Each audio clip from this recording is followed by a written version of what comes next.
हिंदुस्तान की, तो हिंदुस्तान में जब तक चीज़ें सर के ऊपर नहीं आकर पड़ जाती, सर के ऊपर से पानी नहीं जाता, हम आम इंसान हो या सरकारें हो, हम उस चीज़ की ओर जो है अपने तवज्जो नहीं देती। हमने देखा था कि ऑक्सीजन के कारण एक व्यक्ति ने अपनी जान गंवाई, जिनके बेटे चिल्ला चिल्ला के मीडिया के सामने अपील कर रहे थे। साथ उन्हीं के जो सेकंड वार्ड में गवर्नर साहब की अपनी बेटी है, जिसको कि वीआईपी ट्रीटमेंट दिया जा रहा है, प्रॉपर ऑक्सीजन। एक वीआईपी कल्चर जो आज कोरोना काल में भी मेंटेन किया जा रहा है, मुझे लगता है कि ये कोरोना बीमारी कोई ना तो वीआईपी कल्चर को देख के आई, ना किसी कास्टिज्म को देख के, ना अपर लोअर कास्ट को देख के जो है इसने भी अपना जो है ना अपना रंग या रूप बदला है। नमस्कार, मैं शिवानी बोल्ड वॉइस में आपका स्वागत करती हूँ।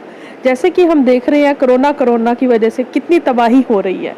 आइए इसी विषय पर बात करने के लिए आज हमारे साथ हैं डॉक्टर पूनम शर्मा जी, जो कि एक सोशल एक्टिविस्ट है, और उन्हीं से आगे इसकी बात करते हैं। पूनम जी, आपका बहुत बहुत स्वागत है। धन्यवाद। मैं धन्यवाद देना चाहूँगी बोल्ड वॉइस का, जिन्होंने एक बहुत अच्छे विषय पे जो है मुझे आज फिर जो है मौका दिया कि मैं जनता के साथ रूबरू हूँ।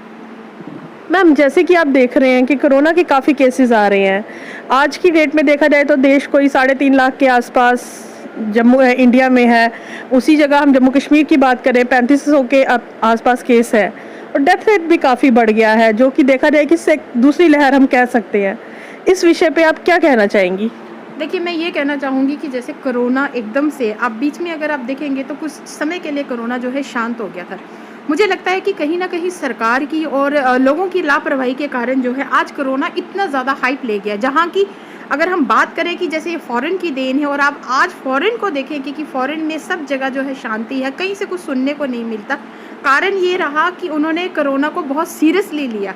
वही अगर हम बात करें हिंदुस्तान की, तो हिंदुस्तान में जब तक चीज़ें सर के ऊपर नहीं आकर पड़ जाती, सर के ऊपर से पानी नहीं जाता, हम आम इंसान हो या सरकारें हो, हम उस चीज़ की ओर जो है अपने तवज्जो नहीं देती, और उसके लिए जो इम्पोर्टेंट हमारे स्टेप्स होते हैं हम उसको नहीं उठाते। और यही कारण रहा कि कुछ सरकार की डील डोल पॉलिसी जो रही, अगर बीच में जैसे वैक्सीन आने के बाद लोगों के अंदर एक विश्वास आ गया था कि अब कोरोना शांत है, तो मुझे लगता है कि उसी दौरान अगर गवर्नमेंट एक स्टेप उठाती कि हमारे जो गवर्नमेंट की जितनी भी हमारी मेडिकल की फैसिलिटीज़ जहाँ जहाँ कमी है उनको हम मजबूत करते, अपने हॉस्पिटल्स कितने कम है या हमारे वेंटिलेटर्स कहाँ कम है, ऑक्सीजन की आज देखो मारामारी चल रही है कि भारत एक ऐसा देश होना चाहिए जहाँ पे कि प्राकृतिक तौर से इतना अच्छा वातावरण रहता है, यहाँ ऑक्सीजन की कमी नहीं होनी चाहिए। इस तरफ अगर गौर किया होता तो मुझे लगता है कि ये सारे जो भी हालात हैं इतने ज़्यादा डरावने और भयानक ना होते। मैम, जैसे अभी आप बात कर रही हैं ऑक्सीजन को लेकर, अभी परसों ही हमने देखा था कि ऑक्सीजन के कारण एक व्यक्ति ने अपनी जान गंवाई, जिनके बेटे चिल्ला चिल्ला के मीडिया के सामने अपील कर रहे थे। आप क्या कहना चाहती हैं? उसी के साथ उन्हीं के जो सेकंड वार्ड में गवर्नर साहब की अपनी बेटी है, जिसको कि वीआईपी ट्रीटमेंट दिया जा रहा है, प्रॉपर ऑक्सीजन दी जा रही है, और ये बाहर एक व्यक्ति हैं जो कि अपने फादर के लिए बार बार रो रहे हैं। क्या कहना चाहेंगी अब इस केस में? देखिए, मैं ये कहना चाहूँगी, ना सिर्फ ये तो एक मुद्दा, एक केस ऐसा है कि जो हाईलाइट हो गया, एक व्यक्ति नहीं है जिसने ऑक्सीजन की कमी के कारण जो है अपनी जान दे दी। ऐसे लाखों पेशेंट या हज़ारों केसेस जो हैं जो शायद कई बार हाईलाइट भी नहीं होते हैं, जो इस त्रासदी में इस कमी के कारण जो अपनी जान दे रहे हैं। और वहीं आपने जैसे बात की कि एक वीआईपी कल्चर जो आज कोरोना काल में भी मेंटेन किया जा रहा है, मुझे लगता है कि ये कोरोना बीमारी कोई ना तो वीआईपी कल्चर को देख के आई, ना किसी कास्टिज्म को देख के, ना अपर लोअर कास्ट को देख के जो है इसने भी अपना जो है ना अपना रंग या रूप बदला है कि अपर कास्ट है तो उसमें नहीं जाना है, लोअर कास्ट है, ये सबको हो रही है और सबके लिए एक ही जैसे सिम्टम्स है। मुझे लगता है सरकार को भी इसके लिए एक समभाव रख के जो है ना अपने अपने स्टेप उठाने चाहिए। अगर वहीं पे अगर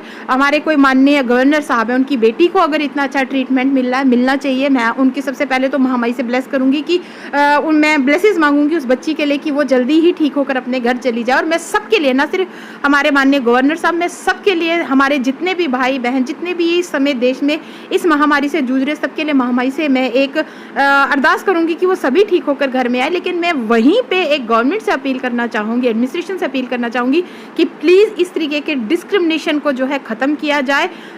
मेरे को लगता है कि इलाज और उपचार पे सबका एक जैसा अधिकार है, और इस महामारी में न जाने कौन से कर्मों की सज़ा सारा संसार भुगत रहा है।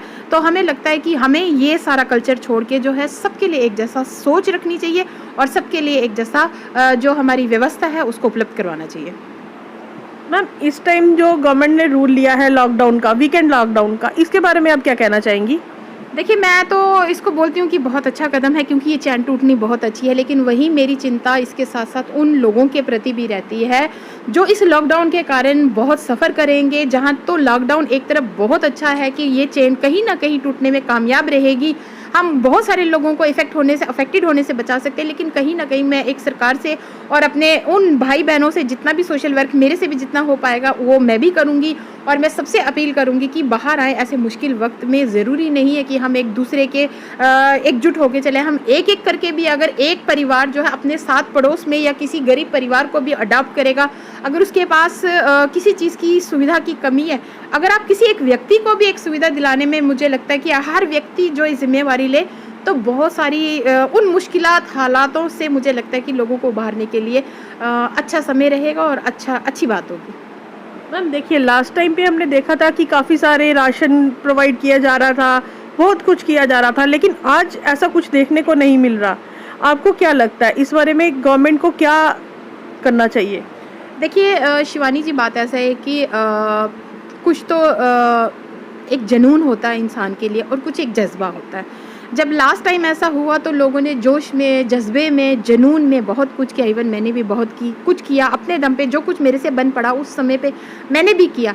लेकिन मुझे लगता है कि लॉकडाउन के कोरोना लॉकडाउन और साल के बाद जो ये अंतराल रहा, इस समय में जितने भी हमारे शॉपकीपर्स थे या बिजनेसमैन थे, सबको इतना बड़ा पर्सनल नुकसान उठाना पड़ा कि आज सब व्यक्ति सोचते हैं कि ये पता नहीं है कहाँ जाके रुकेगा। ये महामारी ऐसी है कि इसकी कोई प्रेडिक्शन ही नहीं है कि कब रुकेगी, कहाँ रुकेगी।